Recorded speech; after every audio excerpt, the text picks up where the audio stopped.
L'intériorité, pour moi, c'est ce qu'on a d'intime, ce que sa religion, ce qu'on garde profondément en nous.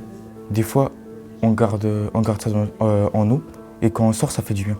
Il n'y a pas d'actualité à l'école, c'est plus par rapport aux devoirs ou des choses comme ça. On ne parle pas de la personnalité ou des choses comme ça, l'intériorité. En fait, moi, mon intériorité, j'en parle pas vraiment avec les éducateurs ou les gens du Val-de-Co, les gens du collège. Je le garde plutôt pour moi, puisque j'aime pas trop parler de ça. Au Val-de-Co, ils nous aident. Enfin, quand on a des questions sur la vie, sur notre futur ou notre passé, on peut en parler avec eux, ils vont nous aider. Mais au collège, c'est pas trop ça. À part lorsqu'on parle en histoire géo, quand on fait éducation civique, on peut parler de ça et ils vont nous aider. La question de l'intériorité des jeunes dans le travail éducatif et tout ça, je crois que c'est quand même un des points où le bas blesse. Enfin, en tout cas, partout où j'ai été, de ma petite expérience, que ce soit en maison d'enfants à caractère social, donc des MEX, que ce soit en lycée, en collège, en association comme ici, à Argenteuil, au Val-de-Co, je crois que c'est toujours une question un peu délicate parce que l'éducateur lui-même est rarement tout à fait au clair avec sa propre intériorité. Je crois que c'est déjà ça. Je dirais pas que la question de l'intériorité se pose de manière directe comme ça dans le milieu éducatif. D'ailleurs, on a demandé aux éducateurs tout à l'heure en réunion ce que ça leur évoquait, l'intériorité en éducation. Ça a été le grand blanc au départ. Donc c'est un mot compliqué, je pense, comme ça en tout cas au premier abord.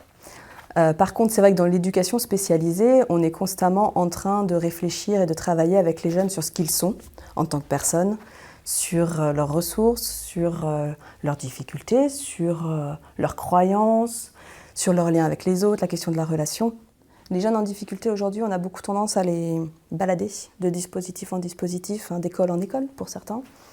Là, ils ne peuvent pas du tout se construire. Il n'y a aucune construction possible. À chaque fois, ils zappent, ils passent d'un espace à un autre et ils rencontrent des nouveaux adultes. Et ils recommencent un nouveau chemin à chaque fois. Pour le coup, c'est vrai que nous, on se bat beaucoup dans nos dispositifs et nos projets pour pouvoir accompagner les jeunes le temps qu'il faut. Et à travers ce temps-là, on peut s'installer, se poser quelque part. Et le jeune va pouvoir se saisir de ça pour se construire.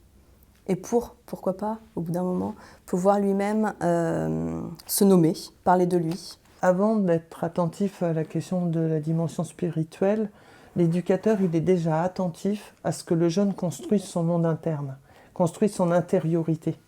Parce que peut-être on a affaire aujourd'hui en éducation à des jeunes qui vivent dans leurs extériorités, qui vivent dans leurs personnages dans la cité, qui vivent toujours en adaptation à la demande des mondes dans lesquels ils vivent. Et que le travail éducatif, c'est déjà un travail où le jeune apprend à grandir à partir de ce qu'il est, de son désir, de ses compétences et de son monde interne. Moi, je pense que dans l'éducation, il y a deux risques quant à la spiritualité. Il y a un premier risque qui serait celui effectivement de ne prendre en compte que les savoirs et que la transmission d'un certain nombre de choses.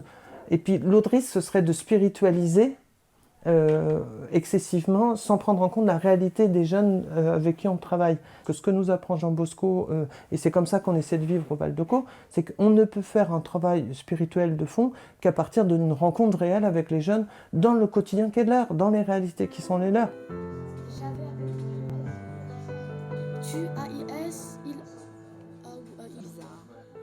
D'ailleurs, il n'est pas parfait d'ailleurs.